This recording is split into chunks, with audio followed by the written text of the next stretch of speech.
mungkin karena kampanye tahun, makanya saya jelaskan yang mulia. Ya. Jadi iya, saya dukung, benar itu, saya dukung. Tapi ada tapinya kan yang mulia. Ada kan orang yang fanatik. Orang fanatik itu pintar bicara, tapi tutup mata, tutup telinga yang mulia. Kalau saya bukan orang seperti itu yang mulia. Saya kalau salah ya salah, pengkhianat ngecek pengkhianat yang mulia. Nah, iya makanya. Nah, terus tadi melanjutkan apa yang dipertanyakan oleh majelis anggota tadi. Apakah mungkin kebencian itu masih berlangsung padahal udah dari 2019? Kan pertanyaannya begitu. Ya. Nah, saya bertanya kepada Anda tahu iblis? Tahu. Tahu? Tahu. Ketika iblis dikutuk, dilaknat oleh Allah Subhanahu wa taala, ya. Itu iblis benci nggak sama Nabi Adam? Benci. Benci. Benci. Benci. Benci. Baik.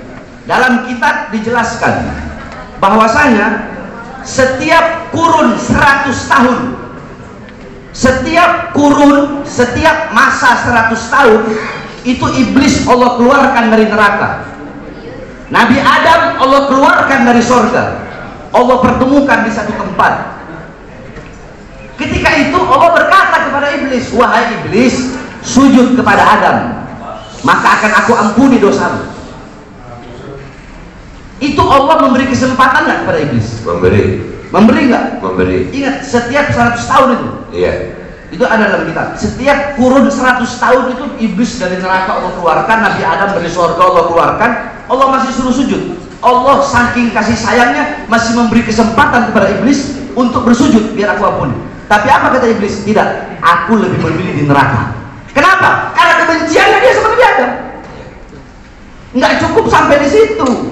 Di zaman Nabi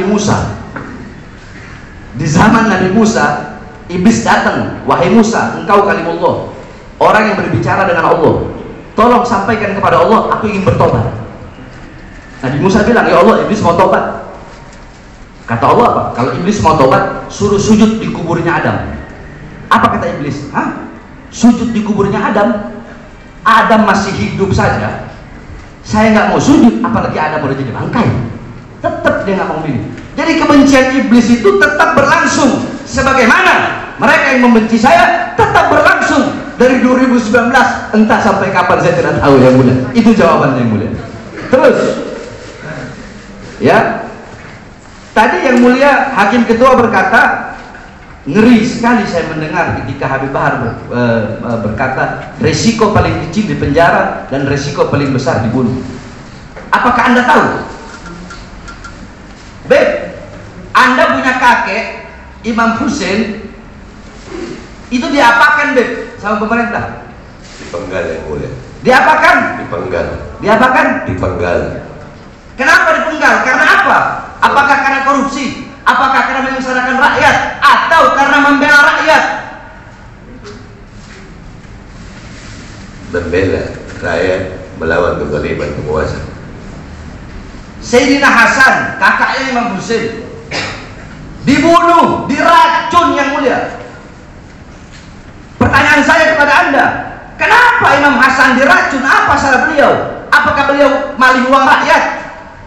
Apakah beliau penjahat besar? Atau beliau diracun karena menyampaikan kebenaran dan melawan kezaliman? Beliau diracun karena melawan kezaliman untuk menyampaikan kebenaran. Al-Imam Ali Zainal Abidin, Sayyidah Zainab, Ruqayyah, Sukainah, putri-putri Imam Hussein, putra Imam Hussein yang tersisa Imam Ali Zainal Abidin, dirantai tangannya, dibelenggu, mereka diarak bagaikan binatang, dimasukkan penjara Imam Ali Zainal Abidin. Kenapa?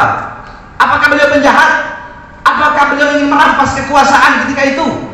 Atau apakah ingin melawan kezaliman dan menyampaikan kebenaran? Jawab. Melawan kezaliman, menyampaikan kebenaran. Al-Imam Musa Al-Kazim, Al-Imam Ali Ar-Ridha, beliau-beliau dipenjara sampai mati dalam penjara, sampai ada yang diasingkan dari penjara lain ke penjara lainnya, ada yang dibunuh, diracun, yang dimana racun itu bukan langsung mati tapi menggerogoti tubuhnya pelan-pelan. Al-Imam Syafi'i, beliau pernah dipenjara, Imam Hambali pernah dipenjara, Imam Sufyan Ats-Tsauri pernah dipenjara, para ulama-ulama para imam-imam zaman dulu semuanya dipenjara. Kenapa beliau dipenjara? Apakah karena beliau itu pelaku kemaksiatan? Apakah karena beliau ingin menghancurkan pemerintah yang sah? Atau karena beliau berdiri dengan tegak, tidak menundukkan kepala untuk melawan kezaliman, ketidakadilan dan menyampaikan kebenaran? Jawab. Beliau ditahan karena beliau berdiri tegak melawan kezaliman, menyampaikan kebenaran. Itulah kakek-kakek kami yang mulia, dan itu yang diwariskan oleh kakek kami. Sehingga bagi saya, risiko paling kecil di penjara, risiko paling besar dibunuh. Terima kasih.